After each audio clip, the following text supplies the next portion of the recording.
So what kit do you need exactly to get into videography or filmmaking for work?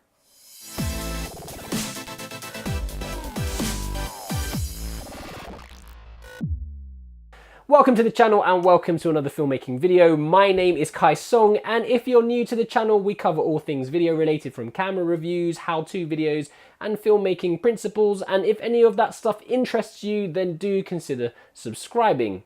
So recently I was chatting with a friend of mine and he asked me what kit he needed exactly in order to get into video production and start pitching to clients.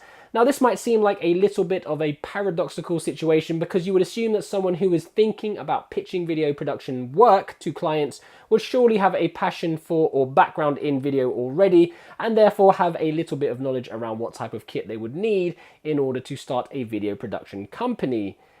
However, that being said, I've already seen two people as of last year who had no previous knowledge of videography or filmmaking. They didn't even own a DSLR or professional camera, and they have literally jumped into the profession. They got the right kit, they built their knowledge, and they are creating some amazing productions, as well as winning work for their new businesses. So if you're like those guys and you're thinking of getting into video, or you already are in video and you're looking to pitch to clients to do video work, here is a list of kits that I think will be essential to get your video business up and running. So first up, the most important choice you will make, of course, is going to be the camera that you choose. And there is a lot of choice and even more debate over which is the best brand, the best model, whether it needs to be named after a color or have Roman numerals after it. I can't tell you what camera to choose. I personally use Canon cameras, and this is down to the fact that they are proven to be robust, versatile, workhorse cameras for a whole range of different filmmaking scenarios, which includes wedding filming, corporate events, promotional videos, interviews, short films, documentaries, music videos, travel films, as well as vlogging. They might not always be the best at doing one specific thing or covering one specific project, but they are amazing at doing a lot of different things pretty well. And if you're getting into videography, who knows what work you'll eventually end up doing and what requests you will get. The main thing is to make sure that you have something that is versatile and that can handle the required filming project that you are undertaking. In some scenarios, you might have to hire out a different camera to cover the project properly. Just make sure that you bill that expense back to your client. Or if you consistently find yourself filming a particular type of project, then do consider purchasing the most suitable camera for that line of work. The next important item on our list are lenses. Now, my recommendation here would be to invest in some good quality zoom lenses. You might be tempted to shoot with a bunch of primes, which means that they don't zoom, they have a fixed focal length. And if you're doing something that is planned out, like a promotional video, or maybe something like a short film, which is scripted out scene by scene, then that's absolutely fine, because you have the time to mess about changing the glass and setting up your scene. But you're going to need to be much more adaptable when it comes to fast-paced, non-scripted events. For example, weddings. On these occasions, you're probably going to be running and gunning, so you need to be fast and flexible. So get yourself some zoom lenses, so you can mix up your shots, so you can catch the details, and so you can film in threes.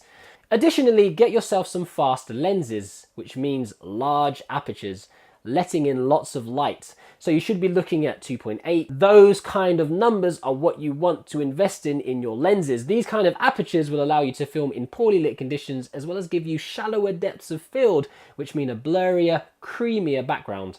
And you will definitely thank yourself later for those kind of investments. Now let's move on to sound, and good sound is going to be just as important as good video. So invest in some decent sound kit.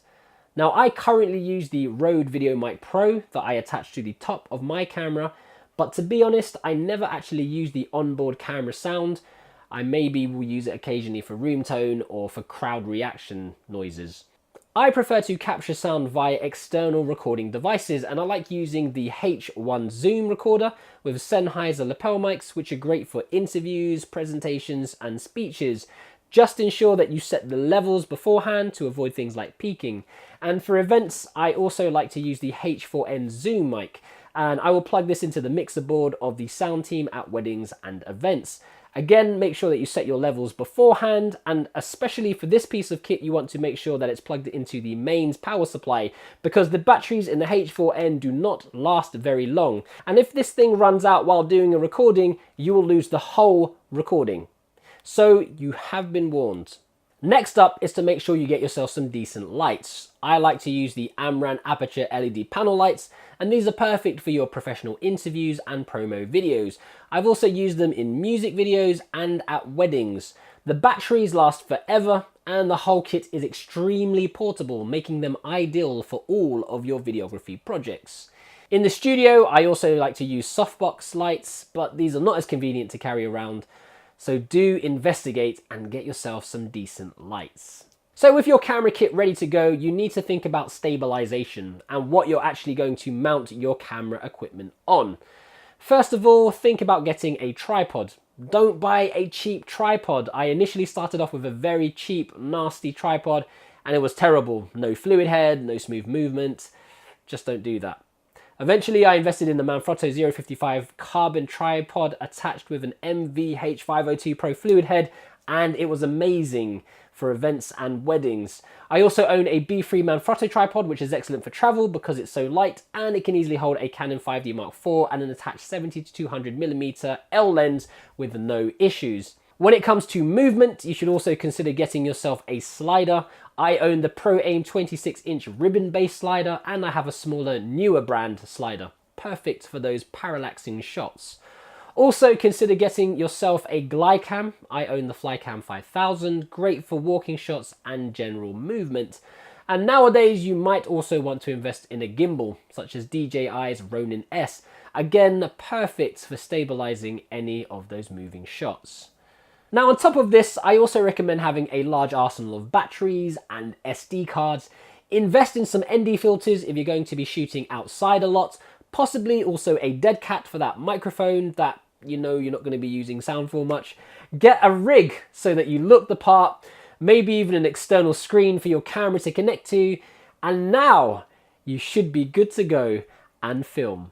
However, you do need to make sure that all of this stuff can be transported safely, so you need to invest in a bag of some description. There's no point spending thousands of dollars on kit and then buying a cheaply made bag to lug it around in.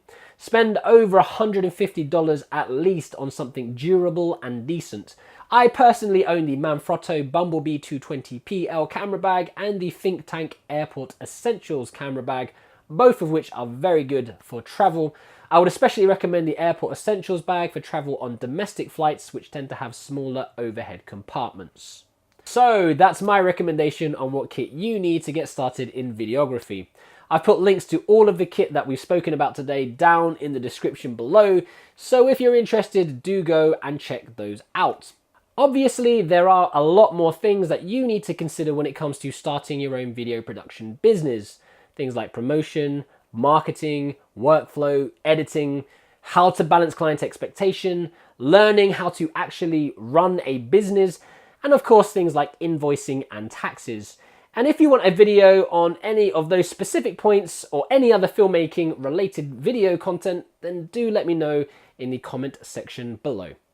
But in the meantime, guys, make sure you stay creative, imagine, implement, and inspire, and I will see you next time on Kai Creative.